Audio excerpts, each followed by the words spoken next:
I'm Kolby, and when deciding what to do my topic over for my senior speech, I thought about what other people were doing, and they were doing their amazing trip to another continent, or their cool talent, or how great they are at sports. And I'm awful at sports. I've never been out of the country, and I don't have a cool talent, but I do have a passion, and I do have a love for something, and that's animals, and it's helping them. So I have been infatuated with animals from a young age. I've had all sorts of pets. I've had dogs, fish, guinea pigs, birds, basically anything you can think of.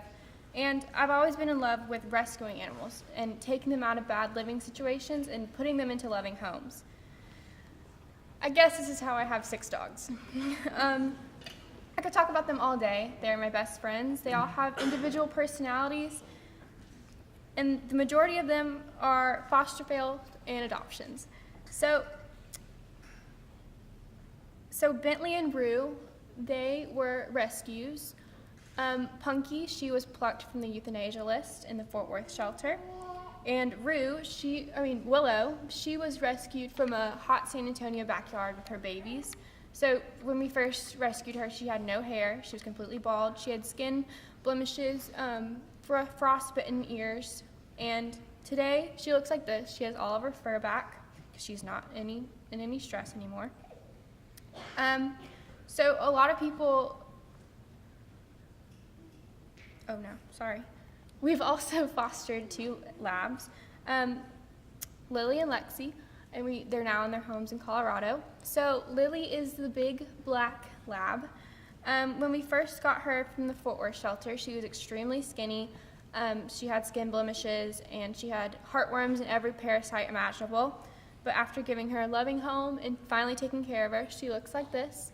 So when we first got her, she was 73 pounds, but today she is a healthy 115 pounds. She's actually part Great Dane. We didn't know that until she started gaining weight. Lily is the 1.5-eared chocolate lab. We helped ship her up to Colorado to her new family. And she's very healthy today. She's very happy. So a lot of people wonder, how we keep doing this and why do we do it? And it can be emotionally taxing, but helping great dogs that have been mistreated and they have awful pasts finally find their place in the world, and for them to get to see their new home is why we do it. Seeing them sleep in warm beds and not have to worry about where they're going to be tomorrow is why we do it. I ask that if you are looking for a new dog to put in your home, then please look at rescues, because those are some great dogs that need loving homes. So I have even taken my love for animals a step further. I have been a vegetarian for 2 years now. And some of the reasons I'm vegetarian is from doing a research paper my sophomore year. It was about the meat industry and where it comes from, and I was just disgusted and heartbroken. And another reason is my pet pig, Eleanor. She's beautiful. So you've probably seen her walking around school. She walks on a leash and she eats people's snacks. And I raised her with my dogs. So, and when she was growing up, I kind of noticed something. She sleeps in my dog's beds. She eats treats. She does tricks for snacks, and she likes to cuddle. She loves belly rubs. So I was like, okay, if she does everything my dogs do, then why do we choose to consume pigs and not dogs? How do we distinguish who we consume and whose lives that we throw away? I think it's perspective, and I want to educate others that one animal's life is not less important than another. So I think cows, goats, pigs, sheep, they all have emotions and feelings.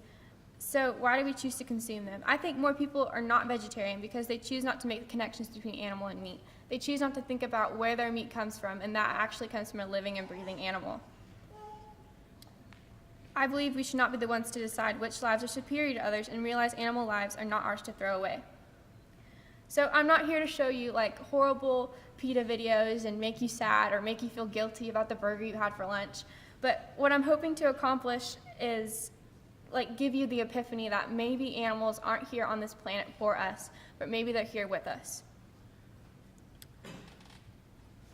So if you're still not moved by my persuasive speech, then maybe I should talk about what mass production of animal products is doing to the planet and our bodies. So livestock species contribute directly and indirectly to deforestation, water pollution, air pollution, greenhouse gases, global warming, desertification, erosion, and human obesity. And basically anywhere you go in the world, livestock is killing the planet.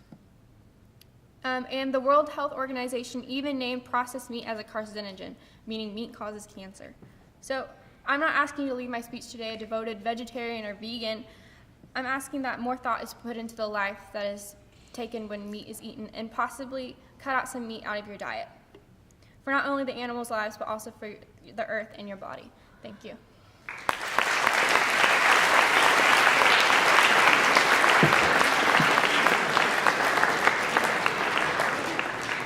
So I would now like to introduce Lynn Gaines.